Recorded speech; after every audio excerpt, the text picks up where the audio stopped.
আমি ইন্ট্রো দিয়েছিলাম, তো সেখান থেকে ও অনেকেই আমায় রিকোয়েস্ট করেছিল, তো সেও আমায় রিকোয়েস্ট সেন্ড করেছিল আমি ইন্টারেস্ট আছে কি না ওর প্রতি। তো ফার্স্ট আমি রিজেক্ট করেই দিয়েছিলাম, বিকজ ও তো বাচ্চা মনে হয়েছিল। তো এক সপ্তাহ পর ও আবার আমায় এসএমএস করে যে আমি ওর প্রতি ইন্টারেস্ট আছে কি না। তো আমি ফার্স্ট একটা কথাই বলেছিলাম যে তুমি বাচ্চা।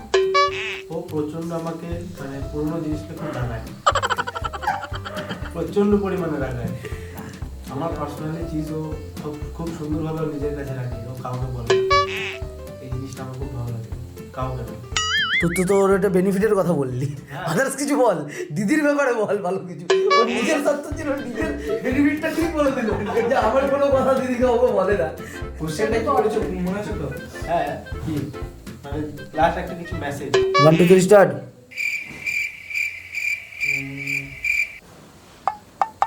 কি বলবো এটা তো? তো আমরা এতটা দূরে থেকেও ভগবানের আশীর্বাদে আমরা এক হতে চলেছি কালকে।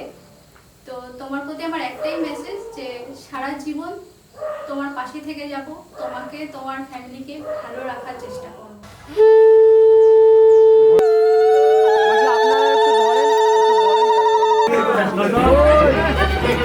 আস্তে আস্তে আস্তে।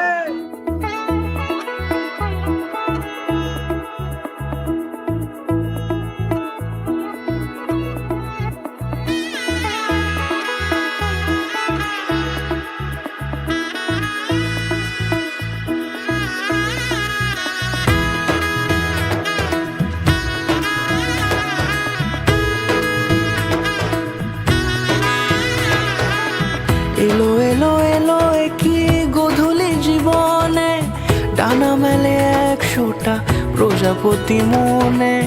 চাওয়া পাওয়া ছিল যত এতদিন ধরে, পেল সবই পূর্ণতা বিবাহ বাসরে।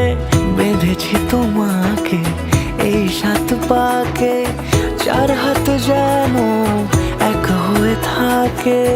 কোনেরই তো সাজে অন্তরে আজে, আনলে হ্যাঁ তুমি ভালোবাসা যে। প্রপোজ কিভাবে করেছিল, কে করেছিল ফার্স্ট? ব্যাপারটা প্রপোজাল না, ব্যাপারটা হচ্ছে পছন্দটা লাগাটা দুপক্ষ থেকেই হয়। তো সেখান থেকে আমাদের একটা অ্যারেঞ্জ ম্যারেজের প্রপোজাল আছে, আস্তে আস্তে কথা বলতে বলতে ভালো লাগা স্টার্ট হয়ে যায়। তো আসলে আমাদের কথা বলা যখন স্টার্ট হয়, অলরেডি আমাদের পছন্দ লাগা স্টার্ট হয়ে যায় আমাদের মধ্যে।